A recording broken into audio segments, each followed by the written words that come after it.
Spazz Out, Volume 1, Stories 9. Lolly woke up in the morning, grabbing his morning wood, all stiffened up. He goes to the bathroom and takes a piss, but his D wouldn't go down, so he pissed like 2 feet away from the toilet. He grabs some tissue and wipes the rim of the toilet. Doing all his hygiene before putting on his suit, Lolly gets a phone call. He looks at it. It was his ex-girlfriend. He picks up. "You gonna pay me the money you owe me?" she says. Lolly, looking confused, asking, "You know who you called?" It gets quiet on the phone. "I'm sorry," she said. Lolly says, "It's cool, Mercedes." He hangs up and continues getting ready. Mercedes calls him back. "I'm seeing you later." Lolly says, "I'll think about it," and then turns off his phone. He turns on his backup phone when he doesn't want to be reached. Lolly owned a restaurant and was a good cook. All his employees were very loyal, and maybe those bonuses every month had something to do with it. But nonetheless, he treated everybody fairly. As he goes downtown, about to open his restaurant, he is approached by a German woman. She gives him an envelope and walks off. Lolly, looking confused, puts it in his pocket and finishes opening up his restaurant. Setting everything up for his employees, he takes out the envelope and opens it. It was his daughter's necklace, who passed away after a tragic car accident. But that was 10 years ago. How did the lady get it? Lolly, not knowing what to think or feel. "Hey, boss," Samantha said, coming through the door. She was the executive chef. He puts the envelope and necklace fast in his pocket. "Hi, Samantha," Lolly said. Samantha, sensing something was wrong, but decided not to ask. Instead, she walks up close to him and rubs him on his D through his pants. Lolly says, "Not in the open, and I'll be back later."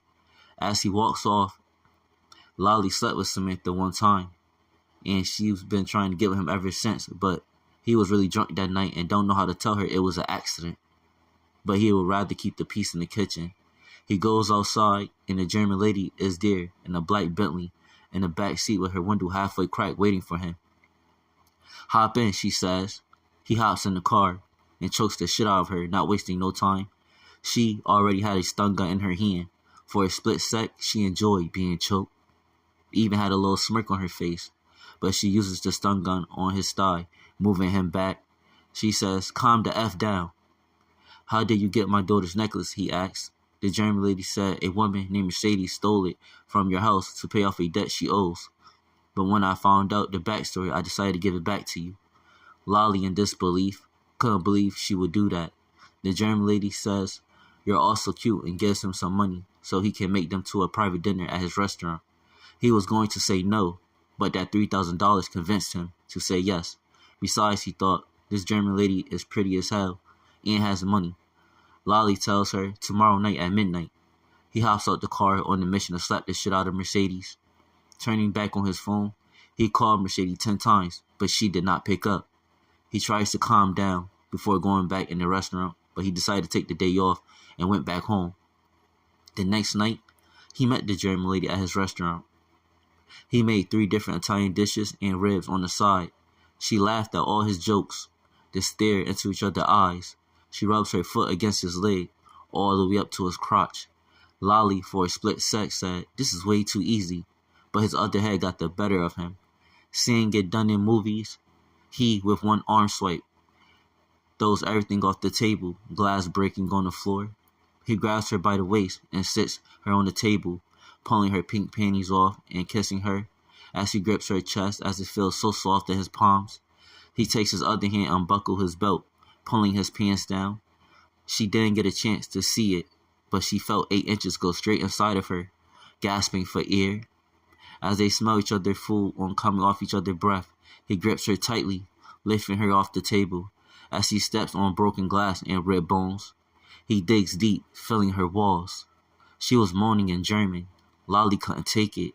He nutted at her and kept going, her cheeks clapping on his D.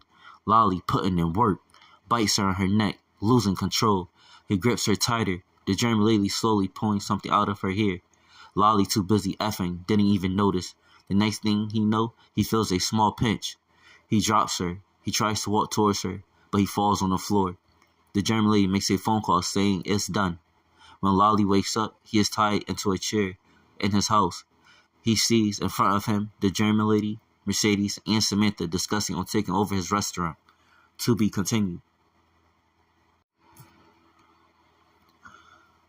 Spazz Out, Volume 1, Stories 9.